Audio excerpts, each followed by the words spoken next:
want to have the link ready to go in the comment. I'm going to post now and then get ready to comment when it comes out, Amazing. which is coming up very, very soon. Excellent. And you, sorry, so you have the link? Want to have the link ready to go in the comment. You are now live. Fantastic. Okay. Very, very soon. Excellent. And you, sorry, so you have the link? It's there in the chat. Thank you so much. You are now live. I'm getting the feedback, I think, from. I know. So if you mute that. Okay. I think it may be coming from your computer. Do you think I'm? Oh, maybe maybe. Are you on YouTube at the moment?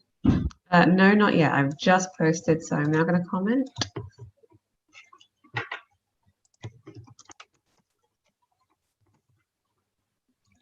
Fantastic. There with me. I need to comment.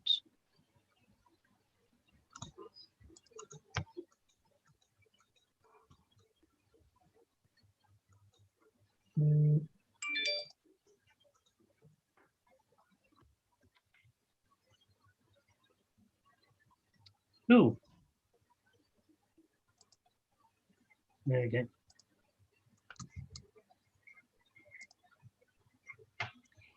And there you are. There we are. How fantastic. We got there. We got there. Well, we're not there yet because we've got to do it first and stuff. So today, hello, Eloise. Hello, Jazz. How are you doing? Really, really good. How are you? I'm very good. I'm very good. And it's Thursday, which is kind of an action day, isn't it? It's kind of the day of the week when you're thinking, oh, maybe I should have picked that shoe up that's next to my guitar just behind me. Or you're thinking, oh, there's quite a lot to do because we're kind of in the denouement of the week, aren't we? The denouement. The denouement. I like that. Okay. It is, isn't it? Thursday's a denouement. It's not Friday, because Friday's the conclusion. Friday's when you wrap everything up. But this is the denouement. Anyway, we are talking today about identity and linguistics. That's what I'm focusing on and what you focus on, or from left to right, linguistics and identity. Because language is your thing, and helping people to salve themselves up about themselves is what I do. And we kind of interconnect, don't we, in a beautiful way? We do. We do, yeah. There's a lot of really excellent overlap between what we do. And I think that I've always had a huge interest in language and identity and the spheres that they overlap together. And that's because it's a bit of a chicken and egg situation. Does your identity inform your language? Does your language inform your identity? That is quite a compelling statement. But then you make those, don't you, really? Do I? Okay, well, thank you very much. I'm glad you think so. That's all right. That's quite, so let's chew over that a bit. So say that again, and let's kind of break it up. Absolutely. So does your language inform your identity? Yeah. Or does your identity inform your language? And it may be handy to give a bit of context to this, is that many decades ago when I was at university, part of my program involved going and teaching abroad for a year with the British Council. And I went to Corsica, an amazing island in the Mediterranean Sea, just south of France. And they are incredible people.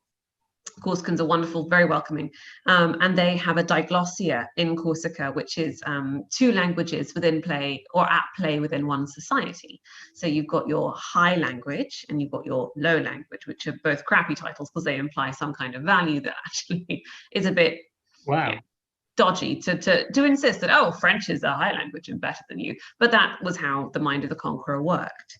But typically an acrolect, or a high language, is a language that applies to things like governance, the law, medical profession, education, things like that. And then the low language, or the basilect, would be the language of farming, and it would be the language of agriculture and the home, expletives, family life, things like that. And when the French basically declared Corsica as their territory, they enforced the French language. So when I was living in Corsica, though Corsican is a language in and of its own right, it was relegated to fights in the playground, conversations at home, yelling at one another, that kind of thing. And that's a very narrow and small version of what that language is actually there to do, because it also has an incredibly rich tradition in terms of music and polyphony, and the arts and things like that as well. But the point that I'm making very inarticulately is that the diglossia got me thinking that all my students identified themselves to me as being Corsican, and they would say, no, we're Corsican, we're not French. We're it's like, calling Scottish person British, depending on how they, represent themselves or consider their identity to be. Though they spoke French, they were passionately Corsican.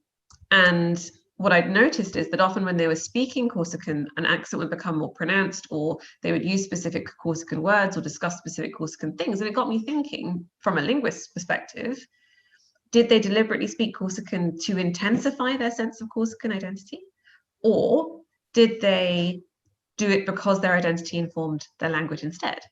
So it is that chicken and egg situation where which one comes first, if you like. Wow.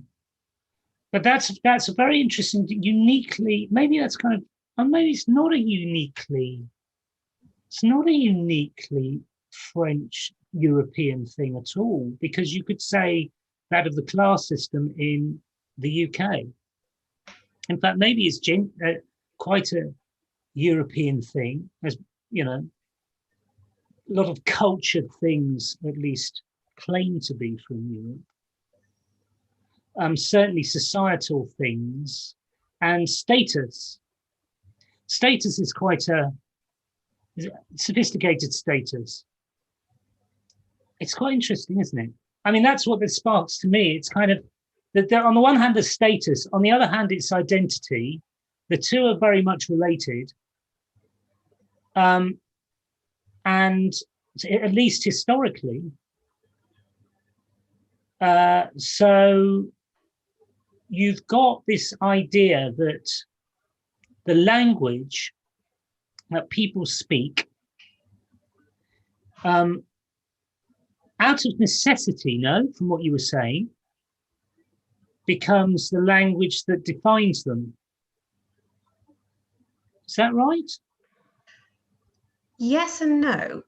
I think that if we were to play that back, the language that you speak coming to define you would thereby imply that by speaking French, all Corsicans felt French. And I think that this is another thing as well, that it's quite risky to think of identity as being a binary entity, because identity is a layered thing, isn't it? You can have a core of identity, and then a layer of identity on top of that, and then a layer of identity on top of that, and obviously there's huge work being done around intersectionality and the idea of the intersections of your identity. And I think that was Dr. Kimberlé Crenshaw who created intersectionality. Maybe it was, I'm not quite sure on my dates, but the intersections of your identity as a Corsican person, as a French person, as a heterosexual person or a homosexual person, depending on your gender or where it is that you fall on any of these spectrums, and how they intertwine with each other. So I think that when it comes to status, having a language inform your identity, or identifying in a specific way only because of that language, I think maybe is a bit dangerous, reductionist. Yeah, exactly. And I think that what's exciting is how we often, whether consciously or subconsciously, use language to help us express those points of our identity as they become known to us, because we're always a work in progress as well. Oh, most definitely. Most definitely. And how do you think things have progressed? Because this is very interesting. My mum used to talk about, my mum was beautiful and had slightly what we would now think snobbish tendencies. Okay. In the sense that she had a view of, I think, of how people should speak.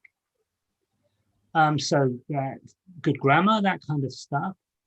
But also she used to refer to people's way of speaking regionally. I mean, not necessarily regionally, but she'd refer to people who had what you might call home counties accents. Maybe they'd sort of manufactured slightly as, forgive my English, bastard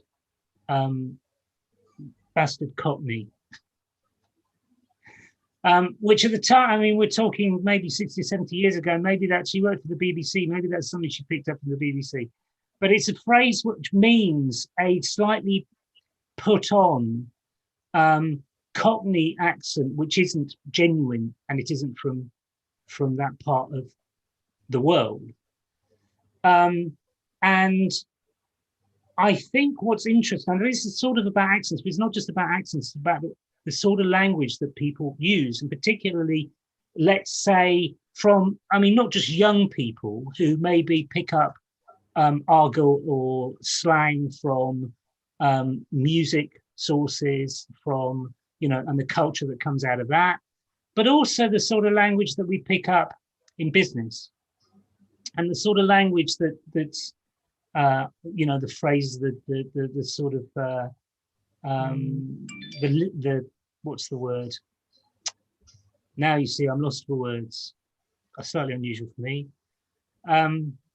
It's the word I'm looking for is well, I guess it's sort of it's anything from business slang to the more cliched sort of business phrases or acronyms that people feel they have to say in order to achieve some kind of status, which is what I was sort of getting at before. So language as an identifier in order for you to fit in a particular group. And business language is used a lot like that, isn't it?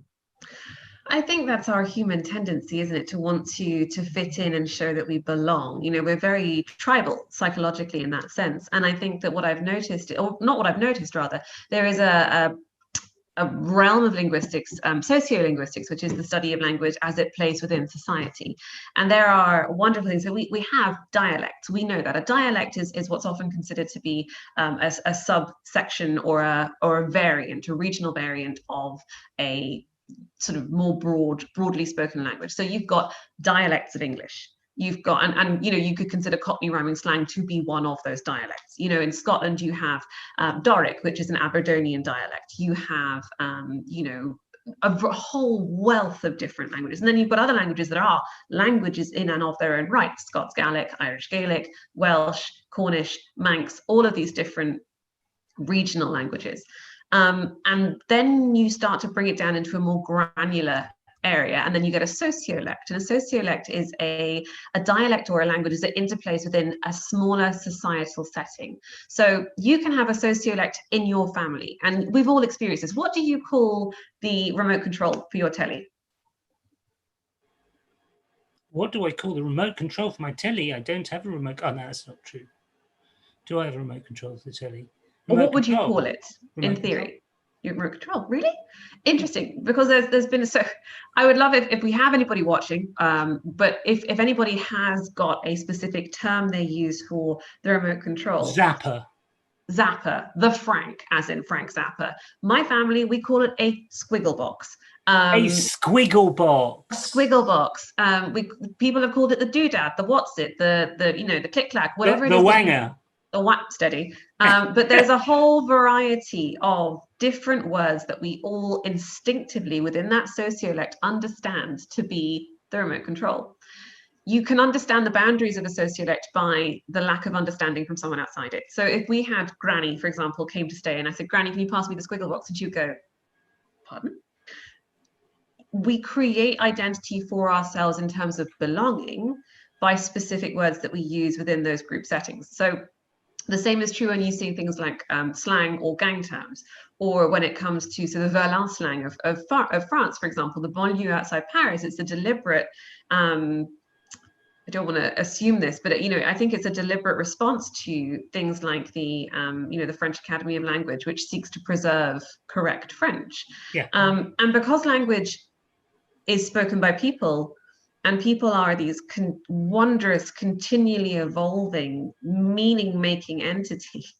Language evolves as it should do. It's not supposed to be static.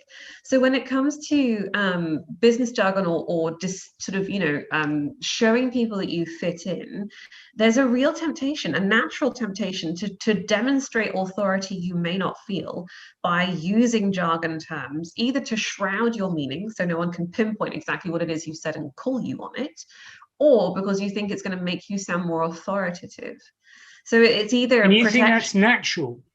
I think it is natural. I think it's human. So it's human. It's human in the sense that I think when we don't interrogate these impulses, they tend to really rule us. If we don't interrogate what it is that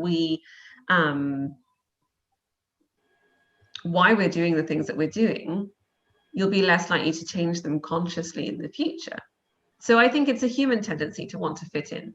I think there's also a human tendency to be really irritated by it, because when someone isn't making sense, I don't know about you, but my patience wears thin.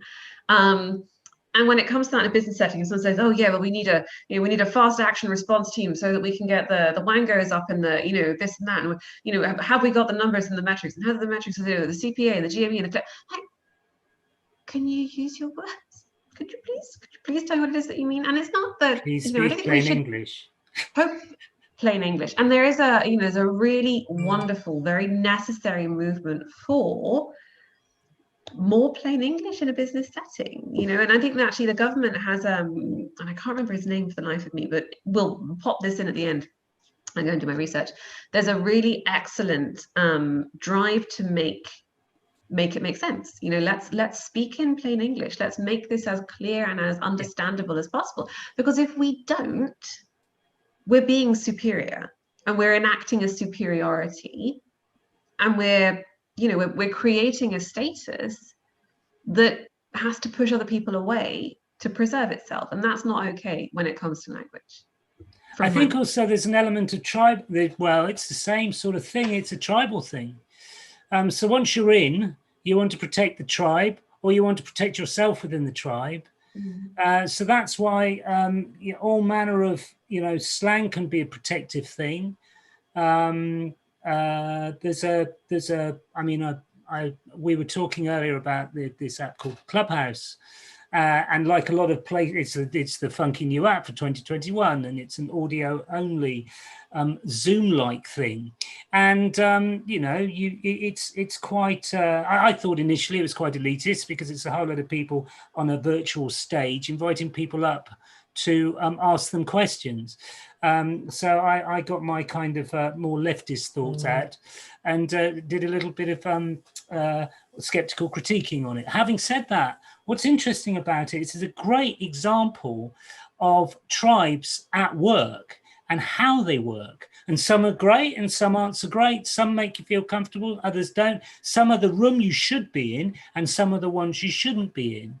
And it's an interesting thing, because a lot of the language that's used in these rooms is used, I'm pretty convinced it's used to either welcome you in or keep you out.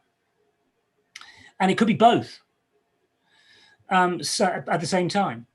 So it's very interesting, and it's the language, a lot of the language that I don't just mean it's English or it's German, you know what I mean. It's the type of language or argot or slang that's used in these places actually is used as a kind of weapon of choice in many ways, which is kind of interesting, and how it just kind of goes to show how powerful language can be.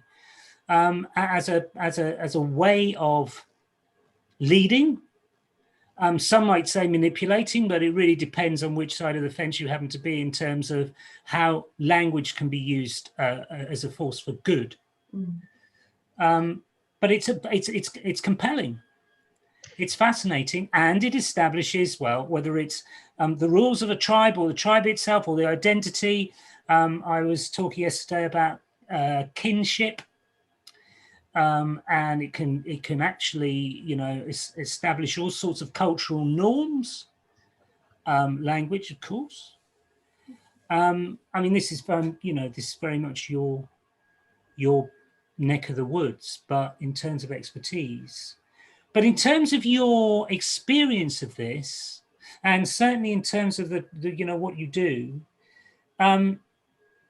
what sort of examples, I guess, have you got of things sort of being influenced or being or language being used as a kind of force?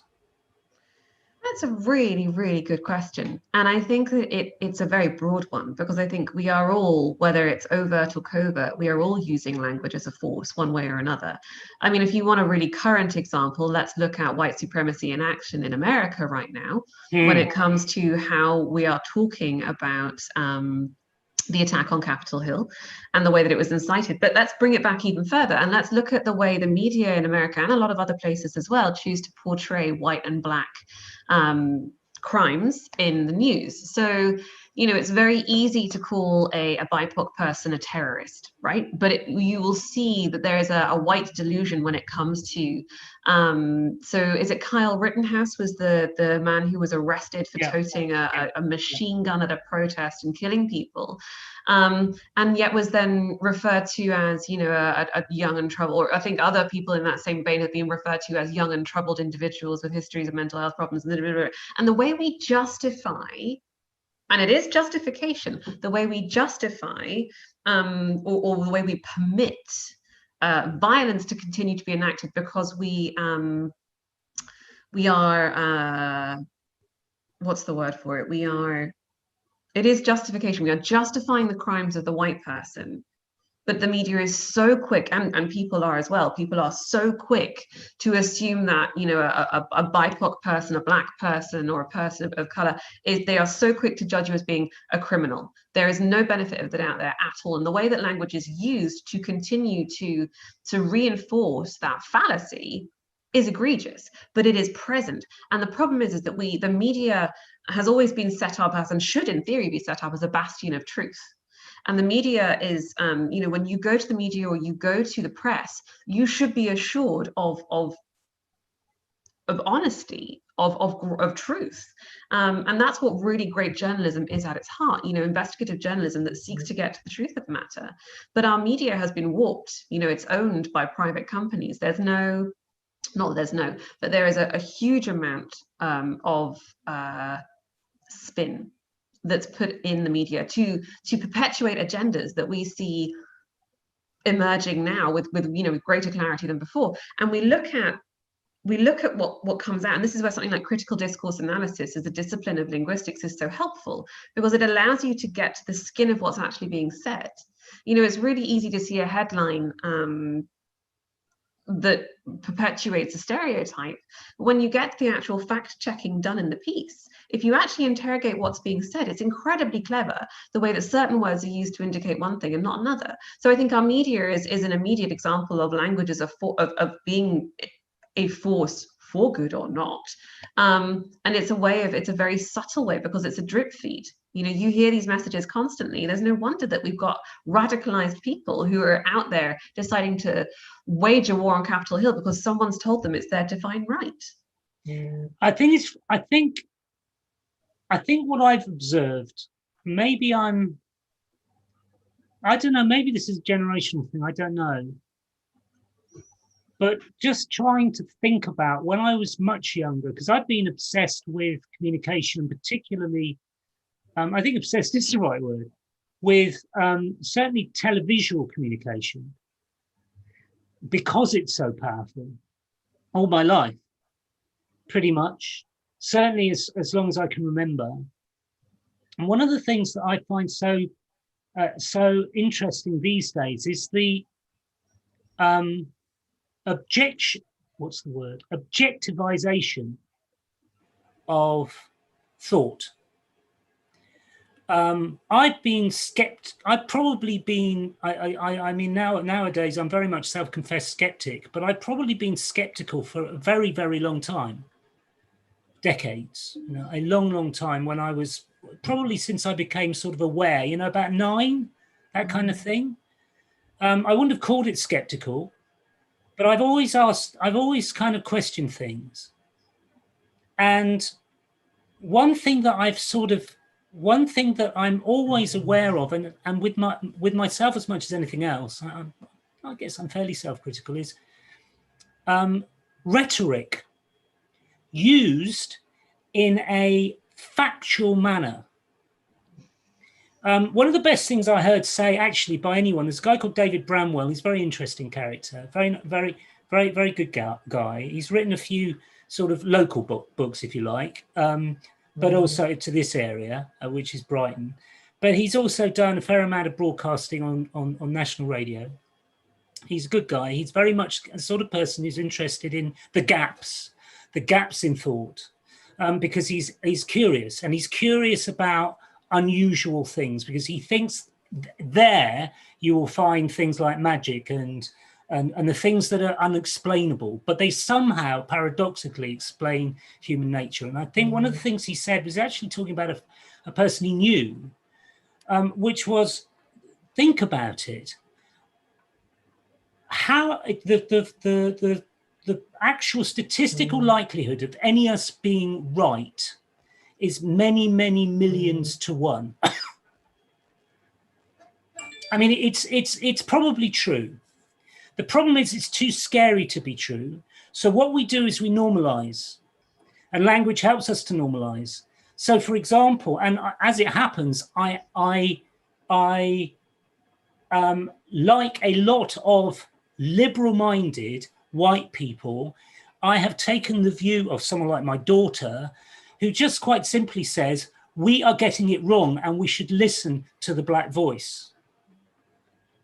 So partly because I listen to my daughter, because she's probably one person I respect more than anyone other than my partner, but particularly for modernized thought, I'll listen to her. And we always listen to people who we respect.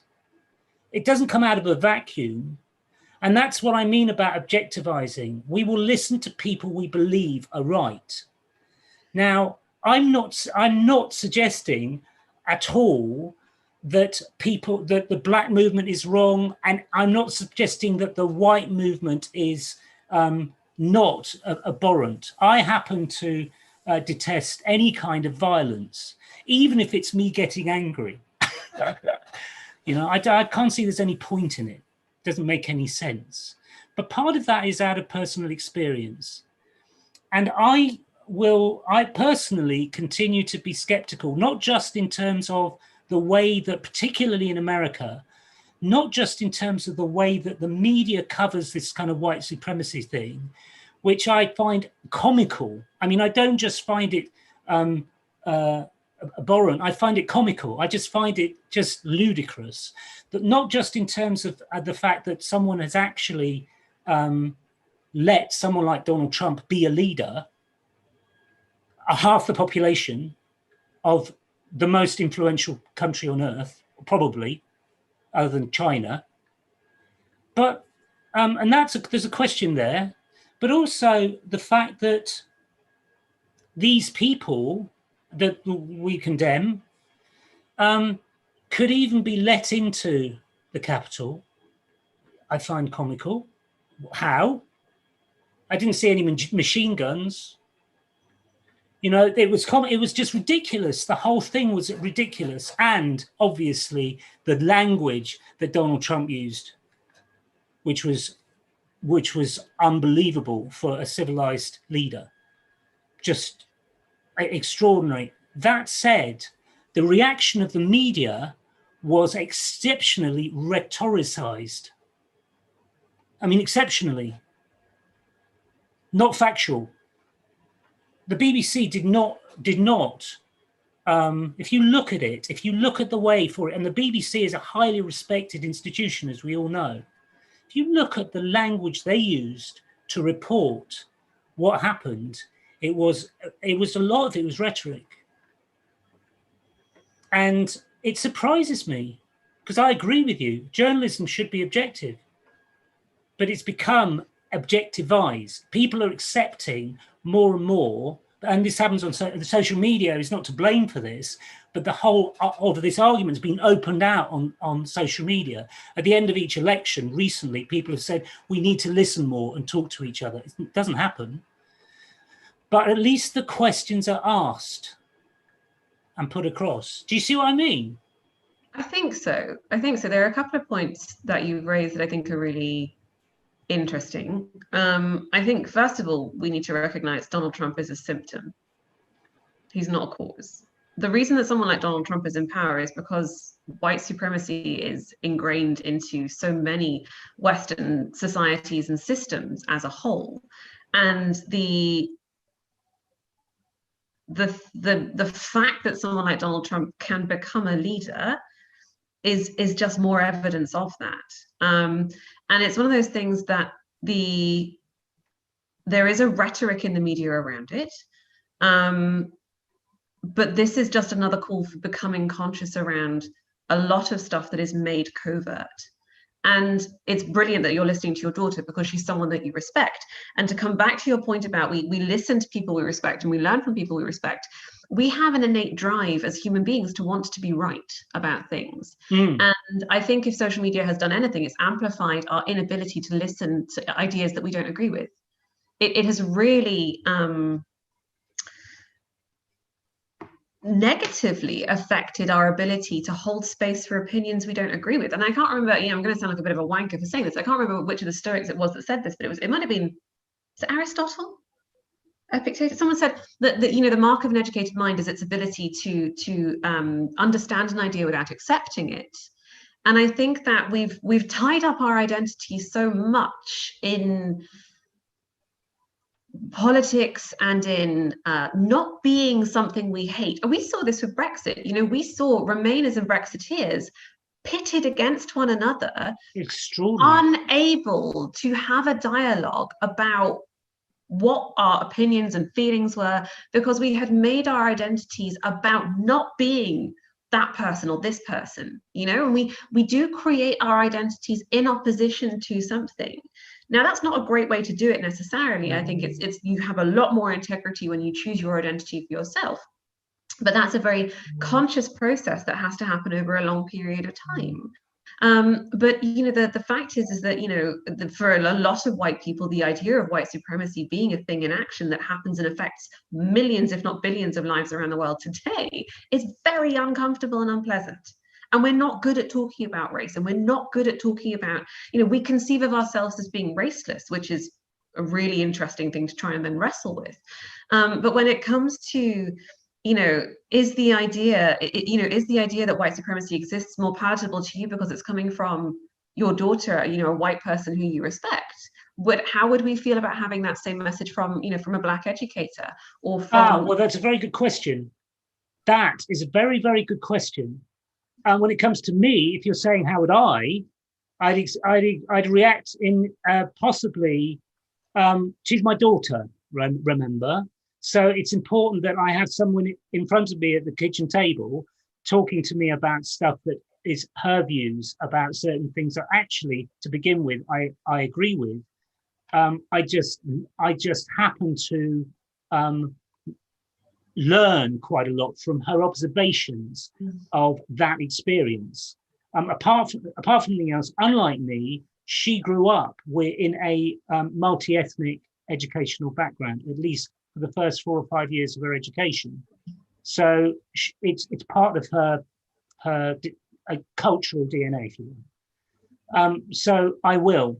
But actually, I'm not sure if it's necessarily true that people don't respect, and particularly me, respect or admire Black people talking about their experience. In fact, it's absolutely the case that where I hear something that is spoken in passionate and genuine ways about their experience, then that not just deserves, well, it deserves to be listened to above other things as a priority at the moment. Oh, for sure, certainly. And I think that is the case with a lot of white people who have really had to think about this in the last 6 or 7 months because of Black Lives Matter movement, which has been extraordinarily influential, and I don't, and as I say, I'm just saying, I'm not going to be in the slightest bit. I don't consider myself to have a view that's any greater than anybody else when it comes to anything to do with the Black Lives Matter. I'm white. I've experienced a lot of my life has been in a. I was brought up in a white, fairly racist family. I don't mean that they were going out and joining the Ku Klux Klan. I mean that they were passively racist, if you can have such a thing. Oh, you can. You know, and I admit it. And not that I'm denigrating my mum in particular, my mum's legacy at all. It's how she was. But I'm not going to stand above people and try and preach as a white person about the Black experience. I'm going to listen and express my views about how I feel and what I've seen about it, and hope that they don't come across as in any way elevating or preaching. And that's the way it is. And I think that, and again, it comes back to this thing about language as a force.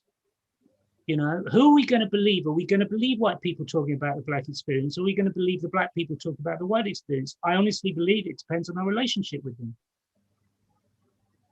Completely. You know, who is this person? Is it someone I can actually trust? Do they sound like the sort of person I can trust? Whoever they are. Now, I'm not saying that you know, and that doesn't necessarily pre-qualify anybody. But it does affect the way that we as human beings, and you were talking about being natural. I think it's also natural for a lot of people to question stuff, even if it's uncomfortable to other people. And it goes back to what you were saying, exactly what you were saying, Eloise, about we find it difficult to listen to the other side of things. And that's understandable. And whether it's wrong to, I don't know. Is it wrong not to listen? I just don't know, you know. I'd like to believe that it's the right thing to do to listen to everybody. But when you manage your life in a particular way and you've got stuff to do on a day-to-day basis, for a lot of people, it's very difficult. They don't even have that luxury. I think there's I think there's some really interesting points in there. I think there's a lot in there as well, which is good, but it's tough to address it all at once. I think that do we have an obligation to listen to one another? Absolutely. I think we have an obligation to listen to one another because we don't live in a vacuum, you know, and what affects someone, even if they are different backgrounds, you know, whatever, will affect you too. And there's something in there about, you know, if we only take care of and look after ourselves, we're not setting up a society that can be happy and healthy and positive.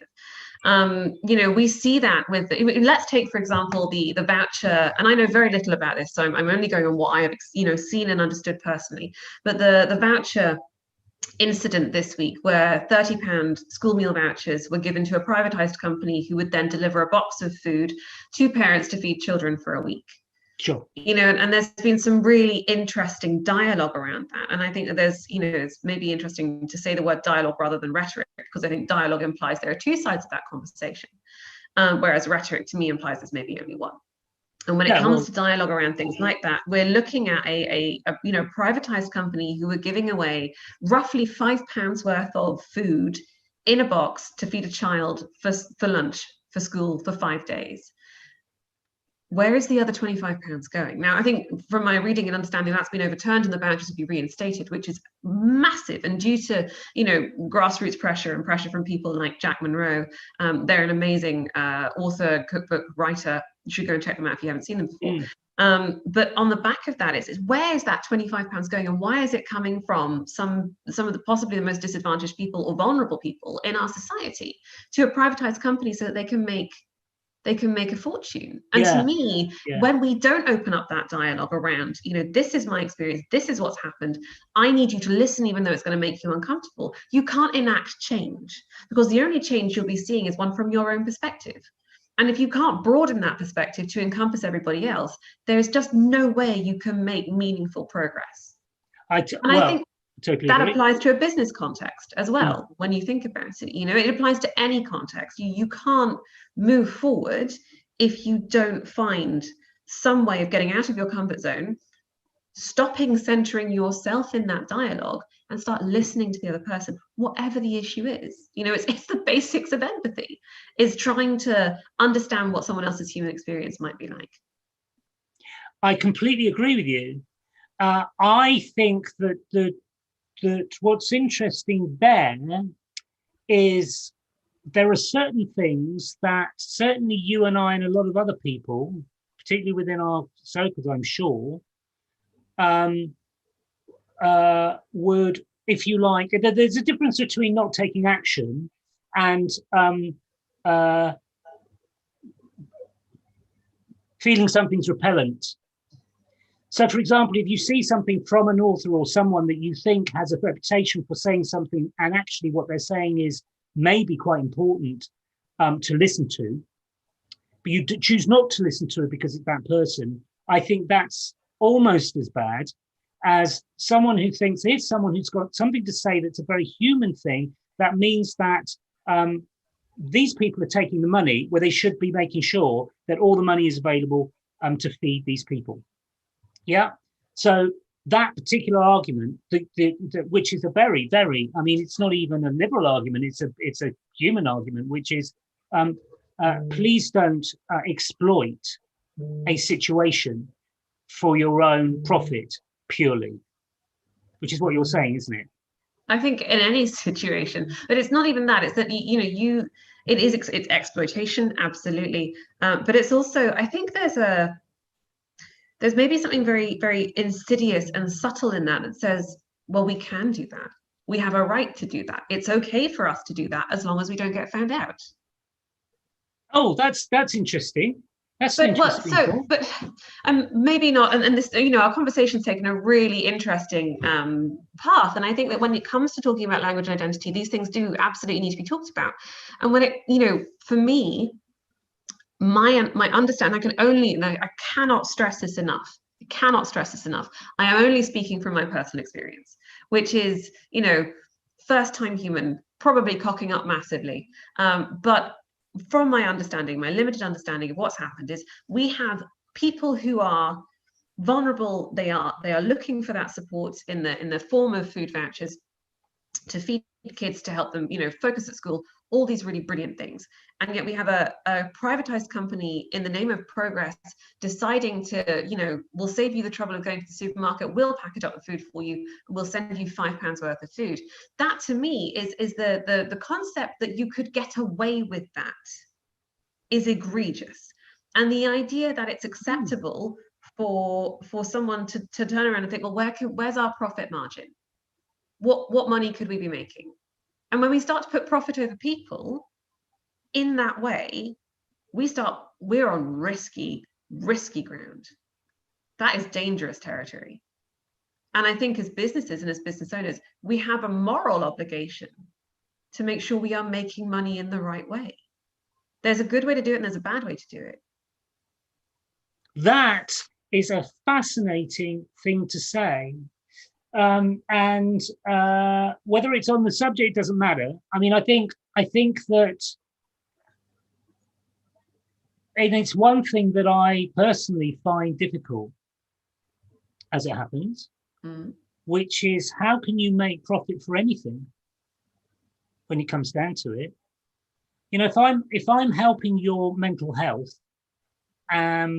by charging you £150 an hour, and you can afford it, is that bad? I think we are often tempted to equate money with manipulation or negativity. And personally, I don't think that's true. I think that it's always going to be subjective. You will always want to know the context of how you're making money. So I work as a language consultant, And I work with businesses to help them to improve their messaging, close the gap between what they think they're saying and what's actually being received by their customers, so that they can find the right customers. Businesses and bartering has existed in one shape or form since ancient times. You know, we've always done this. You know, I think it's human nature. It's an exchange. And I think what's important is that when it comes down to well, it's not okay for me to make profit because I'm taking something from you, is not understanding the fact that business is an exchange. You are, you know, for £150, who knows the value that you might be giving someone who might be struggling with a mental health issue that you could help them break through. What value is that to them? You might not be able to put a price tag on the value that you've given them. You know, it's like paramedics. Could we ever pay them enough for the lives that they save? No. The value that a paramedic delivers is so great. We can't even begin to conceive what we could put as a paycheck, and yet we don't pay them enough. So is it wrong for a paramedic to, you know, or for someone who provides a service to make a profit? I don't think so. It's about, we forget, I think a lot of us forget in the sales process that what we deliver is of value. Is of value. And when your sales pitch breaks down is when you don't believe that you are adding value or creating value. And in exchange, you will be paid for the value you deliver. And when we forget that it's an exchange, you have no sale. You can't sell. If you want to sell ethically, you can't do it. That's true. And I think there is something to be said for the buyer as well. I mean, one of the things that I had very interesting conversations with some people who were buyers.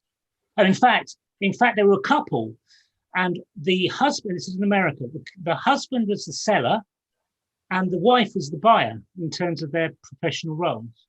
And they worked fairly high up in largish organizations. I think, in fact, the buyer worked for Amex. And for them, the procurer is a professional job. If you think about it, selling is, and I'm sure, from what I've heard about what you said about this, it's the job of the seller to make the person buy. That's it. And if you can't do it, you failed. Kind of. I'm not.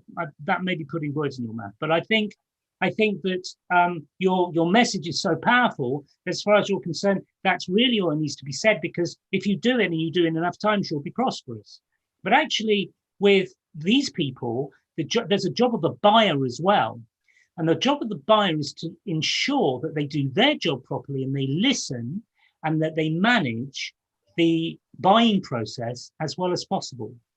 And my slightly controversial example of someone with mental health issues who was buying something, and this is something that I've had relatively recent experience on, is that person is probably not in the right position to buy in the first place, as it happens. And that's obviously up to in terms of, the seller, it's up to them and their responsibility, I think, to understand that. But the situations, one of the things that I think is quite important for selling is to understand the situation that you're in and to understand when not to sell and when to sell.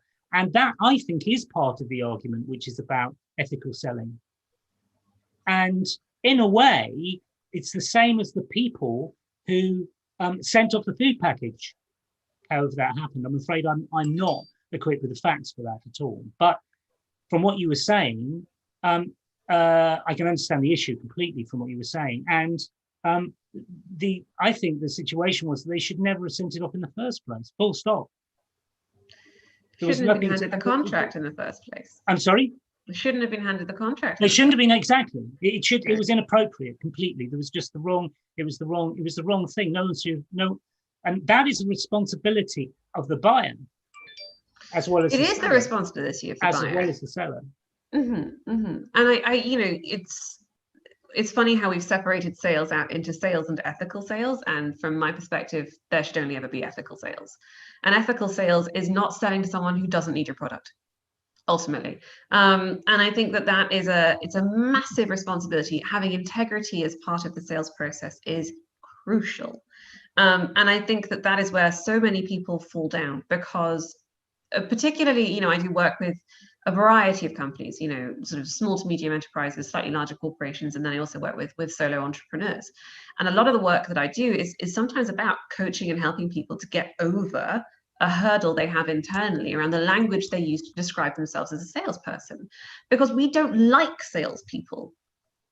Ultimately, we think salesperson, we think car salesperson, we think pushy person on a car forecourt selling you something you don't need, you know, really in your face, aggressive, unpleasant, awful experience, and we don't want to be anything like that.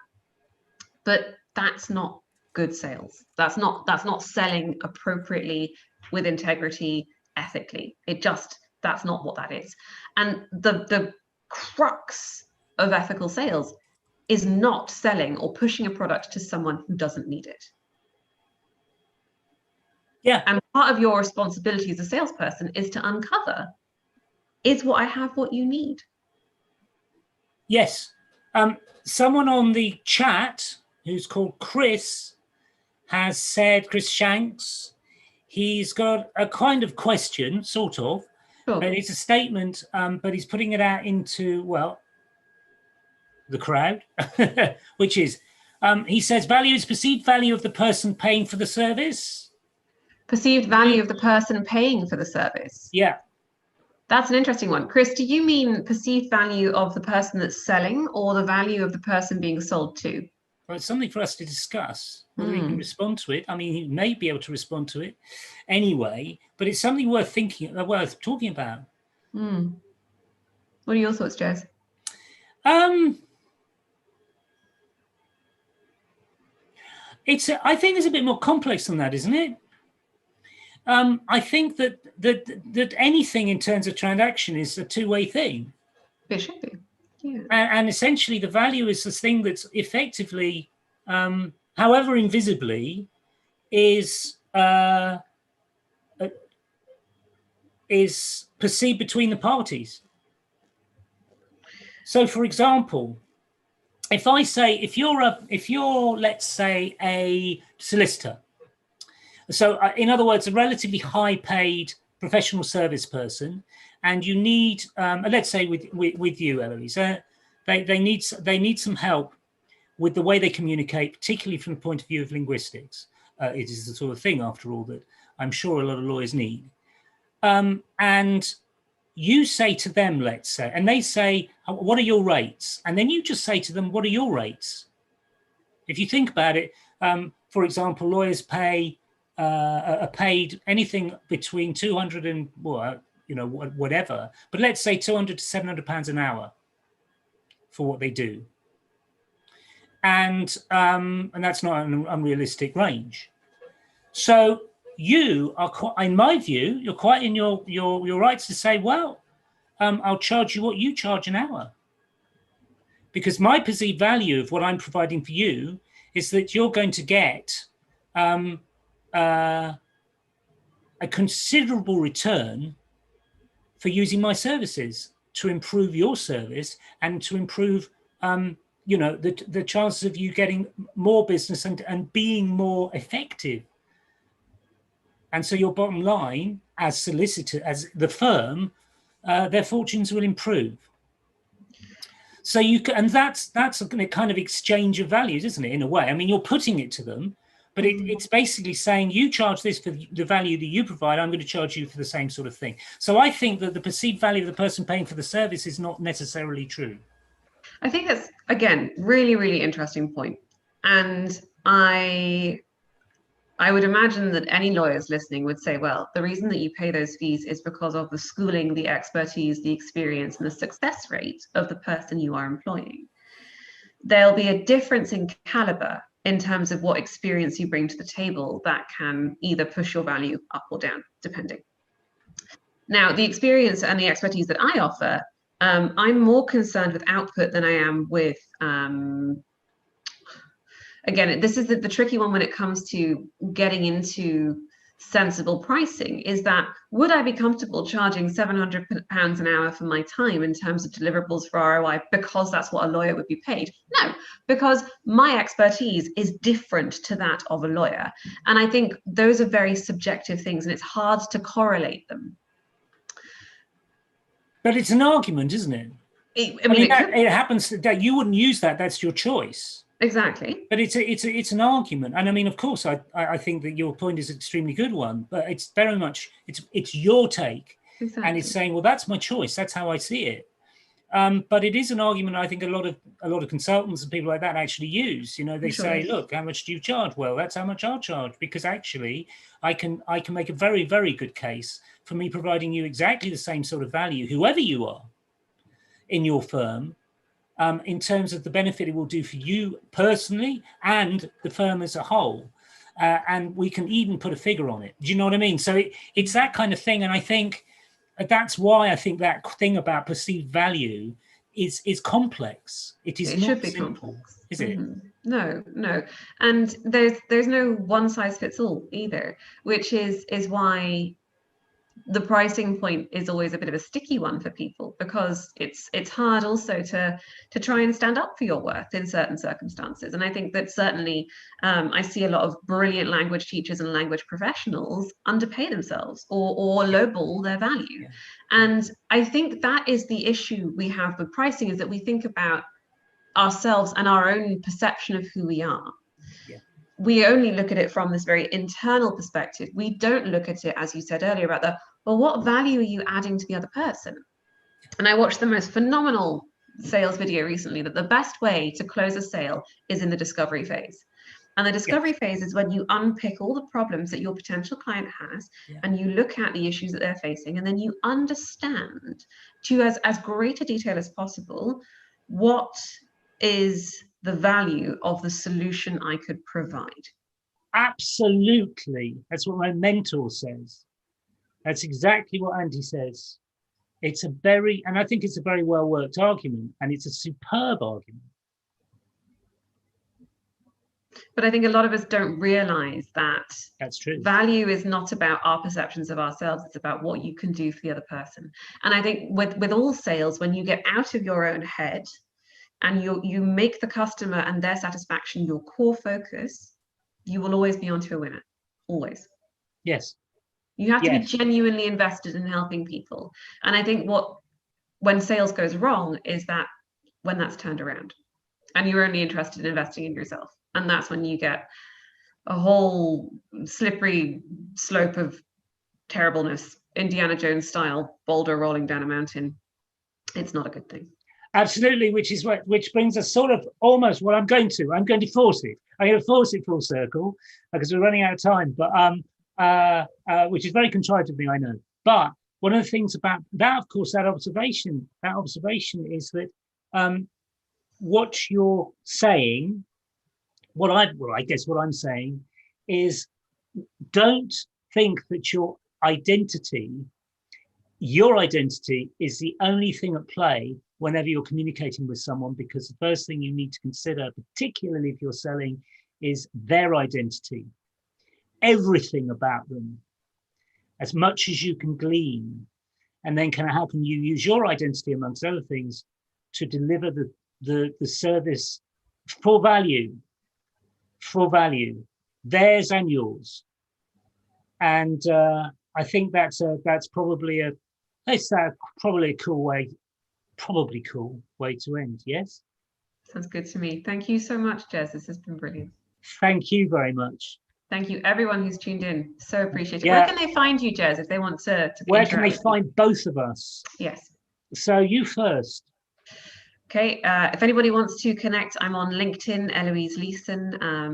Website is olimcomms.com. That's OLIMCOMMS.com. Would love anyone's thoughts on today. Please send us in your info or any queries you might have. And Jez, how about you? Where can they find you? Yeah, you can find me in two places, justjez.com, and that's me as identity coach. If you are looking for training for communication skills, you'll find mytruetalent.co.uk, which is for those people, usually in middle management, who've developed their own specific talents but need help with communication skills. You will be able to go there. And yeah, and also on LinkedIn, of course, Jez K. Just search for Jez K, you'll find me. It's been beautiful, Eloise. Let's do it again. Thank you so much.